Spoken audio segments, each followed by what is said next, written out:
कि हम दोनों एक बार फिर से मिलेंगे आसमान के किसी कोने में जहाँ पे कोई नहीं होगा, बस मैं और तुम। Parvati, I mean Singhania. Mister Bajwa, नीति पीछे पड़ गई है पार्वती की और यहाँ पर चाकू वगैरह लेके आ जाती है पार्वती को मारने के लिए। अब भाई हमने देखा ही था ना किस तरीके से यहाँ पर भूतों का सारा एपिसोड आया था। इसमें उसको लग रहा था नीति को कि यही पार्वती है, यही परी है, लेकिन यहाँ पर भाई परी सक्सेसफुल नहीं हो पाई उस तरीके से, क्योंकि उसको लगा था कि भूत बन के आएगी और यहाँ पर नीति सच बोल देगी, तो वो तो सारा उसका प्लान फेल हो गया था। लेकिन अब भाई नीति की हरकतें ना अलग ही अलग बढ़ती जा रही है, क्योंकि यहाँ पर जब हिप्नोटाइज के लिए आई थी, वो थेरेपी शुरू हुई थी, तो बीच में ही वो थेरेपी का जो प्रोसेस होता है वो रुक गया था, जिसकी वजह से नीति ना पागलपन की हरकतें कर रही है और यहाँ पर चाकू लेकर भाई भागने लगती है परी के पीछे और परी बहुत घबरा रही है। What happened?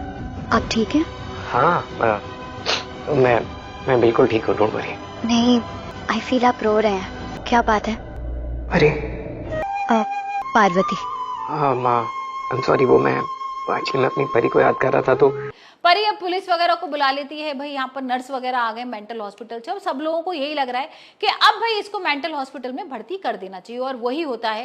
पहले तो यहाँ पर वो हिप्नोटाइज करने की कोशिश करते हैं, बीच में लगता है कि शायद नीति सच बता देगी और यहाँ पर नीति की जो दिमाग में चल रहा है वो भी सब कुछ बोल देगी, लेकिन यहाँ बीच में ना भाई वो बिगड़ जाती है, एकदम जग जाती है अपने उस प्रोसेस के बीच में से, और यहाँ पर सारी चीजें खत्म हो जाती है। मतलब यहाँ पर नीति सच उगल ही नहीं पाती, नीति कुछ बता ही नहीं पाती है, उससे पहले ही उसकी नींद खराब हो जाती है। आपको पता ही होगा ना कि हिप्नोटाइज में भाई किसी मरीज को सुला देते हैं और फिर उसके दिमाग से बातें करते हैं। मेरे मुंह से निकल गया परी। मैं आपको परी नहीं बुला रहा था, सॉरी अगर आपको बुरा लगा हो तो। Sorry, I know it's very personal, लेकिन क्या मैं आपसे पूछ सकती हूँ आप इतनी रात को परी के बारे में क्या सोच रहे थे? मिस कर रहा था अपनी परी को, बहुत याद आ रही थी उसके साथ बिताया हुआ एक पल मेरी आंखों के सामने चल रहा है। मतलब दिमाग में जो सारी चीजें होती हैं वो निकालने की कोशिश करते हैं, पर यहाँ पर जैसी वो कोशिश शुरू होती है, यहाँ पर नाम लेने वाली होती है दिलजीत वगैरह का, इतनी देर में उसकी नींद खुल जाती है और नीति बीच में ही प्रोसेस खत्म हो जाता है, जिसकी वजह से वो पागलों की तरह भाई भागने लगी है, दौड़ने लगी है, चिल्लाने लगी है, बार बार बोलने लगी है कि भाई परी का भूत आ गया है, पार्वती का भूत आ गया, ये सब कर रही है।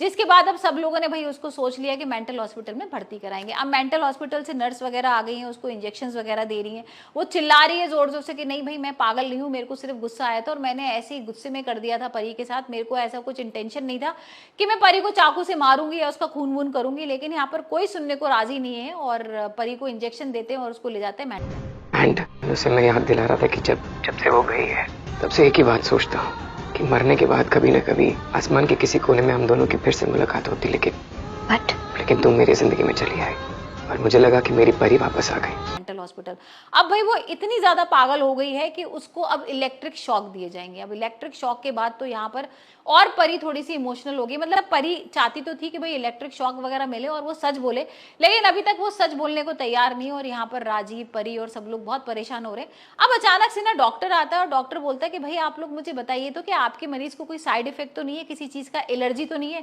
क्योंकि मैं तभी तो उसका इलाज चालू करूंगी जब तक आप मुझे ये नहीं बताएंगे कि किस चीज से उसको एलर्जी है। अब जैसी वो डॉक्टर पूछती है ना, वैसे ही यहाँ पर परी बता देती है कि भाई उसको इन दवाइयों से एलर्जी, और ये सुनकर ना सब लोगों के होश उड़ जाते हैं। तो क्या भाई यहाँ पर परी का सच आ जाएगा सामने? ये तो हम आने वाले एपिसोड में ही देखेंगे।